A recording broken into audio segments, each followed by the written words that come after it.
씨앗을 심네 우리의 기억 속에서 다시 살아난 영원한 노래 그 노래가 부르던 생명이 되어 사랑을 위해 진리의 빛을 따르리. 주연 후 제3주를 맞아 우리에게 주신 하나님 말씀은 마가복음 1장 14절에서 15절까지의 말씀입니다. 저와 한 목소리로 읽겠습니다. 시작. 요한이 잡힌 뒤에 예수께서 갈릴리에 오셔서 하나님의 복음을 선포하셨다. 때가 찼다. 하나님의 나라가 가까이 왔다. 회개하여라. 복음을 믿어라. 아멘.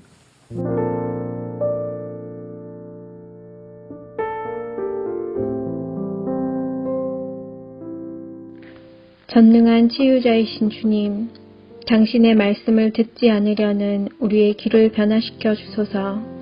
피로와 냉소로 겹겹이 쌓인 마음의 벽을 허물어 주소서. 우리의 갈망을 당신의 말씀으로 채우소서. 온 생명에게 내쉬는 당신의 숨으로 우리를 당신께로 이끄소서. 우리는 들을 준비가 되어 있습니다. 아멘.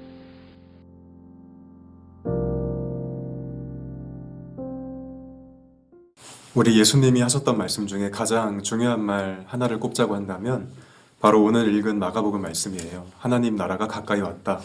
회개하여라. 복음을 믿어라. 왜냐하면 이 말씀이 성경 전체를 압축한 한마디라고 할 수 있거든요. 그런데 하나님의 나라는 뭐고, 회개는 뭐고, 복음은 뭐고, 그걸 또 믿는다는 건 뭘까? 하나님의 나라는 하나님이 다스리시는 세상을 뜻해요. 당연히 하나님이 제일 높은 대접을 받는 세상이겠죠. 그렇게 본다고 한다면 마치 자기가 세상의 중심인 것처럼 우주의 주인인 것처럼 거들먹거리고 행세하던 사람들이 하나님 나라에서는 쭈구리처럼 구석에 쭈그리고 있는 그런 세상이라고 말할 수 있겠어요. 그리고 하나님은 정말 사랑 그 자체이신 분이니까 모든 사람들의 마음이 정말 완벽한 의미에서 하나님의 사랑으로 가득 채워지는 그런 따뜻하고 행복한 세상이 또 하나님 나라라고 할 수 있겠죠. 그럼 그 나라가 가까이 왔다는 말은 또 무슨 뜻이겠어요? 아직은 아니지만 곧 완성이 될 거다. 그런 뜻이죠. 기독교가 매년 주연절기를 보낼 때마다 전통적으로 이 마가복음 말씀을 읽어왔는데 그 이유는 예수님이 이 세상에 태어나시고 또 나타나신 이유가 바로 그 하나님 나라 때문이어서 그래요. 하나님은 예수님의 모든 말씀과 활동, 그리고 특별히 십자가와 부활 사건을 통해서 하나님 나라가 뭔지 보여주셨고, 또 마지막 날에 그 예수님이 다시 오시면 비로소 하나님 나라가 완성된다는 것이 성경 이야기의 핵심입니다. 자, 그런데 여러분, 하나님 나라에 아무나 들어갈 수는 없어요. 지금 전도사님 집에 있는 냉장고에 냉동 붕어빵,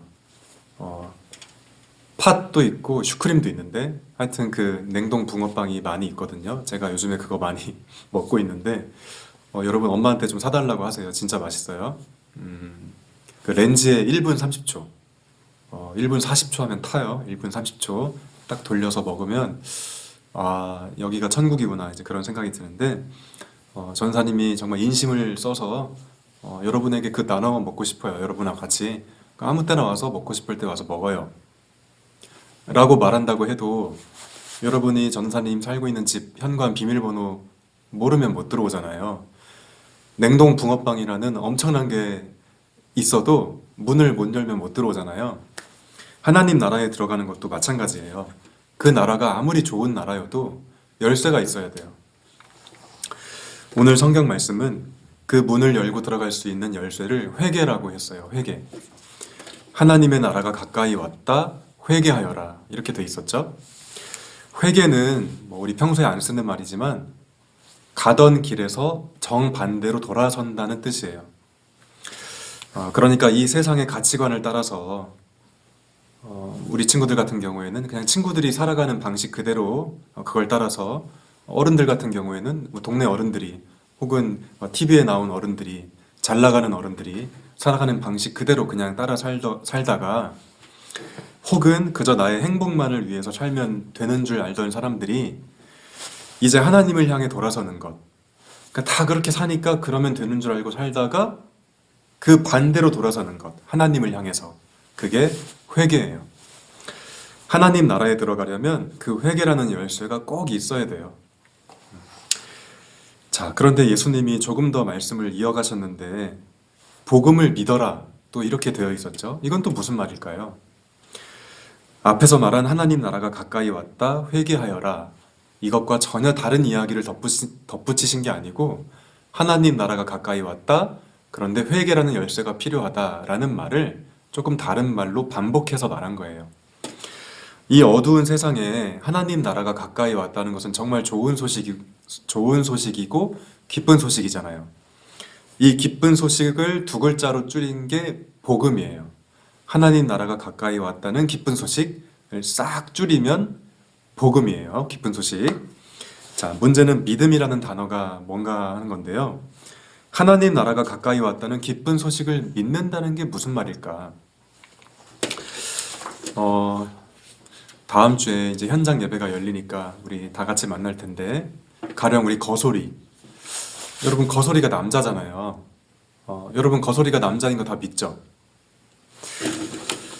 우리도 현서도 꼭 봤으면 좋겠는데 우리 현서가 삼성 아파트 살잖아요. 현서가 삼성 아파트 사는 거 여러분 다 믿죠? 이런 것도 분명 믿음이에요. 거소리가 남자라는 걸 믿는 거, 현서가 삼성 아파트 산다는 걸 믿는 거, 이것도 일종의 믿음이죠. 근데 지금 예수님이 복음을 믿으라고 하는 것은 그런 뜻이 아니에요. 하나님 나라가 가까이 왔다는 복음을 마치 거소리가 남자라는 정보, 또 현서가 삼성 아파트 산다는 정보를 받아들이듯이 하나님 나라가 가까이 온다는 것을 하나의 정보로 받아들여라. 이게 믿으라는 말은 아니라는 거죠. 성경에서 믿음을 가지라는 말은 사랑해라. 이렇게 바꿔서 이해하면 거의 맞는 말이에요. 사랑해라. 전도사님이 6년 전에 결혼을 했어요. 근데 어저께 이제 마트에 갔는데, 왜 매력적인 여자분이 마트에 있더라고요. 와, 되게 예쁘다. 그래서 제가 집에 가서 장바구니를 내려놓고 전도사님 아내에게 이렇게 얘기했어요. 여보, 사랑하는 여보, 내가 방금 마트에 갔는데 너무 예쁜 여자가 있어. 그래서 내가 그 여자를 사랑하기로 했어. 나 여보를 사랑하지만 그 여자도 같이 사랑할게 라고 만약에 얘기했다면 어떻게 되죠? 많이 좀 따뜻해지긴 했지만 아직도 겨울이잖아요. 정말 이 추운 날씨에 빤스바람으로 쫓겨나겠죠? 사랑은 그런 게 아니잖아요. 전도사님 아내도 사랑하고 마트에서 본 예쁜 여자도 사랑하고 난 내 마음이 참 넓고 관대하니까 동시에 다 사랑해야지. 그거 사랑하는 거 아니잖아요. 하나만 택하는 게 사랑이잖아요. 복음을 믿으라는 말도 똑같아요. 하나님 나라가 가까이 왔다는 이 사실을, 이 엄청난 기쁜 소식을 여러 가치들 중에 또 하나의 가치로 받아들여라가 아니에요. 너의 가장 소중한 가치로, 너의 꿈으로, 너의 비전으로 받아들여라. 즉 사랑해라. 이 말이 복음을 믿으라라는 뜻이에요. 결국 아까 설명했던 회개하라 하는 말과 이 믿으라라는 말은 뜻이 통하는 말이죠. 회개가 가던 길에서 완전히 돌아서서 하나님께로 가는 것인 것처럼 복음을 믿는다는 말도 이 세상에 수많은 이야기들이 있는데 그런 걸 다 포기하고 하나를 택하는 거예요.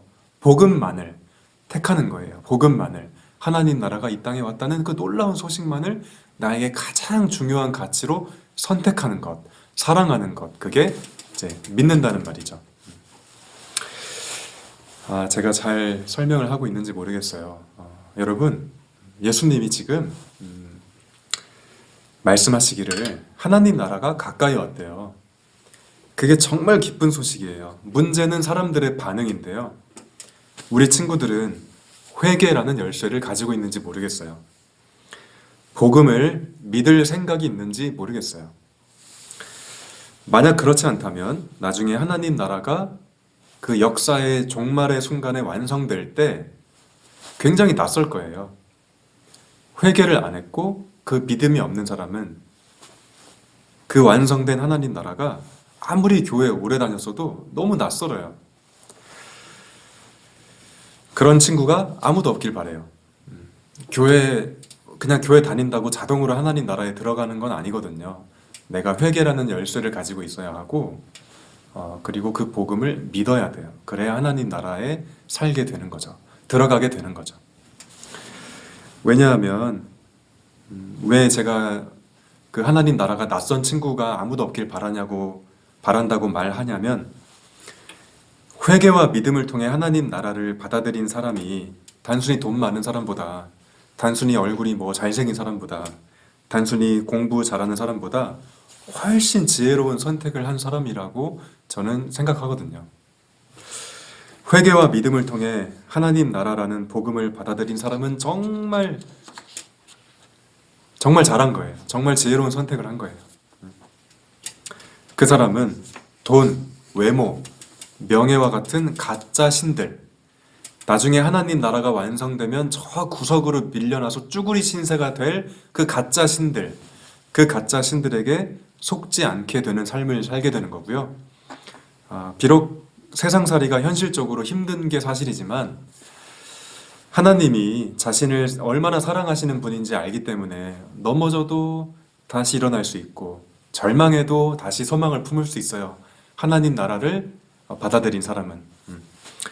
또 내 마음에 안 드는 사람, 전사님도 가끔 뭐 그런 사람이 있을 때 있는데, 알고 보면 순간적으로 내 마음에 안 드는 사람이라 할지라도 알고 보면 그런 사람도 다 하나님이 지으신 귀한 존재이기 때문에 그들을 미워하는데 인생을 낭비하지 않게 돼요. 그들을 무시하거나 함부로 대하는 그런 우를 범하지 않게 돼요. 우리가 회개와 믿음을 통해서 하나님 나라의 복음을 받아들이게 되면 그렇다는 거예요. 저와 여러분 모두 지금 바로 여기에서부터 아직 완성되지 않은 하나님 나라지만 지금 시작된, 예수님이 오신 다음부터 시작된 그 하나님 나라를 살아가는 행복한 저와 여러분이 다 되면 참 좋겠습니다. 사랑의 권세 이기신 주님의 노래가 되어 다시 사신 그리스도와 함께 그의 나라를 살아가리라. 죽음을 넘어 살아나 벗들이 꿈꾸던 나라 기억을 넘어 다시 함께 부활의 노래 부르리.